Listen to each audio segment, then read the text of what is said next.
பண்டைய காலத்தில் அடர்ந்த காடுகளின் இதயத்தில் நவபாஷான லிங்கம் ஒன்று மர்மமாக மறைந்து இருந்தது. அந்த லிங்கத்துக்கு அதிசய சக்திகள் இருந்தன. பௌர்ணமி நாளில் சிவன் தானே வந்து அருள் பாலிப்பார் என நம்பிக்கை. இந்த அதிசய சிவலிங்கத்தை பல காலம் நிறைய பேர் சொந்தமாய்க்கொள்ள விரும்பினாங்க. ஆனா கடம்பனோட மூத்தவர்கள் இந்த லிங்கத்தை பாதுகாத்து இந்த பைரவ காடல வைத்திருக்கிறார்கள்.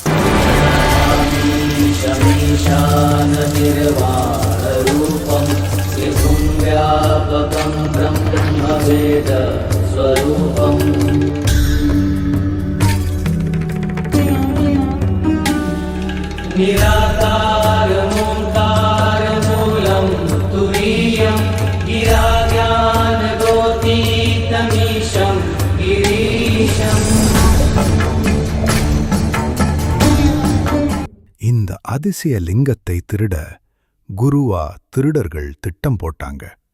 துல்லியமான சில திருடர்களை அனுப்பியும் வைத்தாங்க. அவர்களுக்கு தெரியாத ஒரு விஷயம், கடம்பன் இருக்கும் வரை ஒரு சிறிய மண் கூட பைரவா காட்டிலிருந்து எடுக்க முடியாது. கடம்பன் தியானத்தில் இருக்கும்போது கஜாதான் காட்டை பாதுகாப்பவன். இந்த திருடர்களை பார்த்த கஜா ஆபத்தை உணர்ந்து கடம்பனை அழைத்தான்.